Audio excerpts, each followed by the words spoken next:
Good morning students. आप अपनी हिंदी की किताब निकालिए। इसमें पेज नंबर 64 निकालिए। पाठ 20 आज़ादी के सेनानी।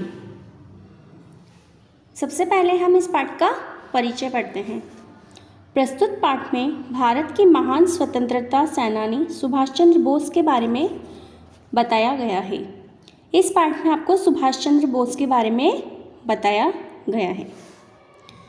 भारत के स्वाधीनता संग्राम में सशस्त्र भाग लेने वाले सेनानियों में नेताजी सुभाष चंद्र बोस का नाम प्रथम स्थान पर आता है। इन्होंने आज़ाद हिंद फौज का गठन किया और अंग्रेज़ों से भारत की स्वतंत्रता के लिए सशस्त्र संघर्ष किया। यह सुभाष बाबू की ही देन थी कि अंग्रेज़ों पर भारत को स्वतंत्र करने के लिए विदेशी दबाव पड़ा और भारतीय सेना में विद्रोह के अंकुर प्रस्फुटित हुए। भारतीय स्वतंत्रता संग्राम में सबसे पहले सेनानी थे नेताजी सुभाष चंद्र बोस। इन्होंने आज़ाद हिंद फौज का भी गठन किया था और सशस्त्र अंग्रेज़ों को भारत से भगाने के लिए इन्होंने दबाव डाला था। सुभाष बाबू का जन्म उड़ीसा के कटक नगर में 23 जनवरी 1897 को हुआ था। इनके पिता श्री जानकी दास बोस कटक के सुप्रतिष्ठित वकील थे।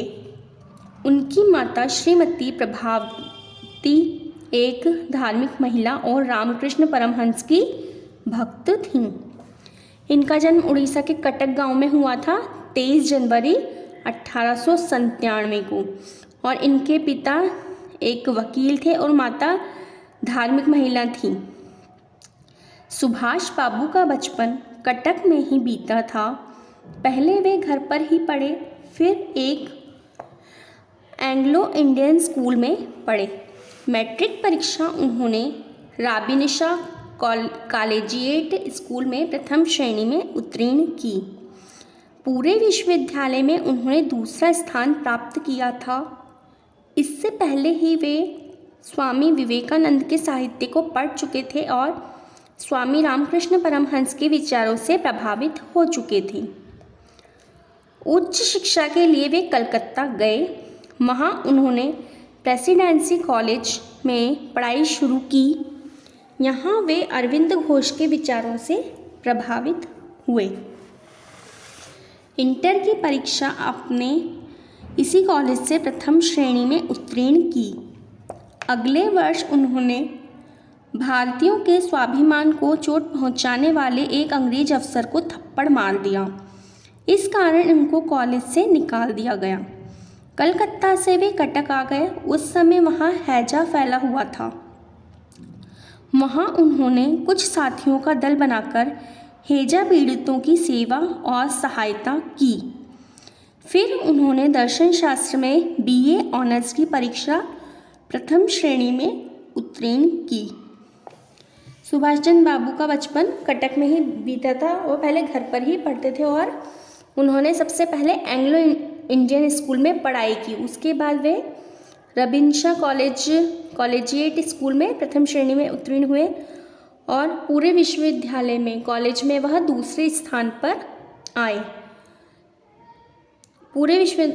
इससे पहले ही वे स्वामी विवेकानंद के साहित्य को पढ़ चुके थे और वो रामकृष्ण परमहंस के के विचारों से प्रभावित हो चुके थे। उच्च शिक्षा के लिए वे कलकत्ता गए और उन्होंने प्रेसिडेंसी कॉलेज में पढ़ाई शुरू की और प्रथम श्रेणी में उत्तीर्ण हुए। अगले वर्ष उन्होंने स्वाभिमान को चोट पहुंचाने वाले एक अंग्रेजी अफसर को थप्पड़ मार दिया और उसके बाद उन्हें कॉलेज से निकाल दिया गया। फिर वो वहाँ से कटक आ गए। कटक में हैजा की बीमारी फैल रही थी। उनके साथियों ने उन्होंने हैजा पीड़ितों की सहायता की और उन्होंने दर्शन शास्त्र BA ऑनर्स की परीक्षा में प्रथम श्रेणी में उत्तीर्ण करी थी। आगे पढ़ने दूसरा पेज निकाल लीजिए के लिए वे इंग्लैंड चले गए। इसके बाद आगे पढ़ने के लिए वे इंग्लैंड चले गए।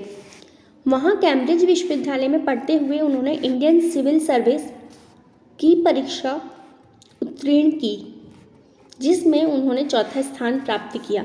इसके बाद वे इंग्लैंड चले गए और उन्होंने कैम्ब्रिज विश्वविद्यालय में परीक्षा पढ़ते हुए इंडियन सिविल सर्विस ICS की परीक्षा उत्तीर्ण की, जिसमें उन्होंने चौथा स्थान प्राप्त किया। सुभाष बाबू भारत की आज़ादी के लिए ICS से त्यागपत्र देकर भारत चले गए।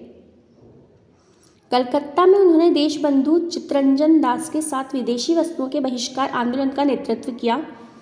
देशबंधु जी ने सुभाष बाबू को पहले नेशनल कॉलेज का प्रिंसिपल बनाया और फिर बाद जब वे कलकत्ता कॉरपोरेशन के मेयर बने तो सुभाष बाबू को उन्होंने वहां का प्रमुख अधिकारी नियुक्त किया। सुभाष बाबू को अंग्रेजों ने अनेक बार बंदी बनाकर जेल भेजा। सुभाष बाबू भी कलकत्ता कॉरपोरेशन के मेयर चुने गए। वे हरिपुरा और त्रिपुरा कांग्रेस अधिवेशन के 2 बार अध्यक्ष चुने गए, पर गांधी जी के विरोध के कारण उन्होंने कांग्रेस से त्यागपत्र दे दिया और फॉरवर्ड ब्लॉक नाम से एक नया दल बनाया। सुभाष बाबू ने ICS से त्यागपत्र दे दिया और उसके बाद वे कलकत्ता चले गए और चित्तरंजन दास के साथ विदेशी वस्तुओं के बहिष्कार आंदोलन का उन्होंने नेतृत्व किया। देशबंधु जी ने उन्हें नेशनल कॉलेज का प्रिंसिपल बना दिया और इसके बाद उन्हें कई बार अंग्रेजों ने जेल भी भेज दिया। सुभाष बाबू कलकत्ता कॉरपोरेशन के मेयर भी बने और उन्होंने हरिपुरा और त्रिपुरा कांग्रेस अधिवेशन का 2 बार अध्यक्ष भी चुना गया। गांधी जी के विरोध करने के कारण उन्होंने कांग्रेस के दल से त्यागपत्र दे दिया और अपना एक नया ब्लॉक बनाया, फॉरवर्ड ब्लॉक। सन 1914 में जब वे अंग्रेजों की कैद में नज़रबंद थे तब मौलवी के वेश में निकलकर काबुल जा पहुँचे। वहाँ से मास्को गए और स्टालिन से मिले, फिर बर्लिन गए और हिटलर से मिले। इससे पहले वे रोम में मुसोलिनी से और आयरलैंड में डी वेलेरा से मिल चुके थे। 1914 में जब अंग्रेजों की कैद में वो बंद हो गए थे तब वह मौलवी के वेश में काबुल भी जा पहुँचे और उन्होंने मास्को गए, स्टालिन, फिर बर्लिन, हिटलर से भी मिले। वो इससे पहले वे रोम में मुसोलिनी और आयरलैंड में भी वेलेरा से भी मिल चुके थे। बर्लिन से सुभाष बाबू जापान पहुंच गए। वहां जापान के तत्कालीन प्रधानमंत्री टोजो से मिले। उसके बाद वो बर्लिन से जापान पहुंचे और वहां के प्रधानमंत्री से भी मिले। फिर वे सिंगापुर पहुंचे। वहां उन्होंने भारत की पूर्ण स्वतंत्रता की घोषणा की और आज़ाद हिंद फौज की स्थापना की।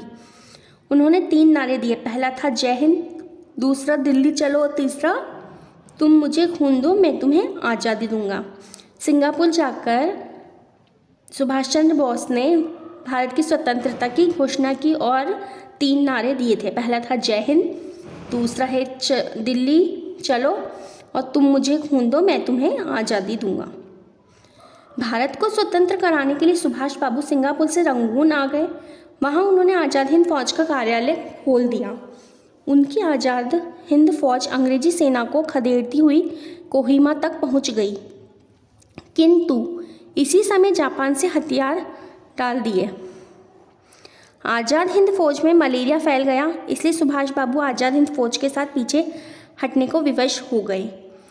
रंगून से वे बैंकॉक पहुँचे। वहाँ से वे एक हवाई जहाज़ में बैठकर टोक्यो जा रहे थे कि रास्ते में ही वायुयान दुर्घटना में उनका देहावसान हो गया। भारत को स्वतंत्र कराने के लिए वे सिंगापुर से रंगून पहुँचे और उन्होंने आज़ाद हिंद फौज कार्यालय को भी खोल दिया और वहाँ पे अंग्रेजी सेना को खदेड़ते हुए मतलब भगाने के लिए बहुत प्रयास किया और इसी से जापान में हथियार डाल दिए। आज़ाद हिंद फौज में मलेरिया फैल गया और आज़ाद हिंद फौज को पीछे हटना पड़ा। फिर वह रंगून से बैंकॉक चले गए। जब वे बैंकॉक जा रहे थे तो उनके हवाई जहाज़ दुर्घटनाग्रस्त हो गया और उनका देहावसान हो गया, यानी कि उनकी मृत्यु हो गई। इस पाठ को आप दोबारा से पढ़िए और समझिए।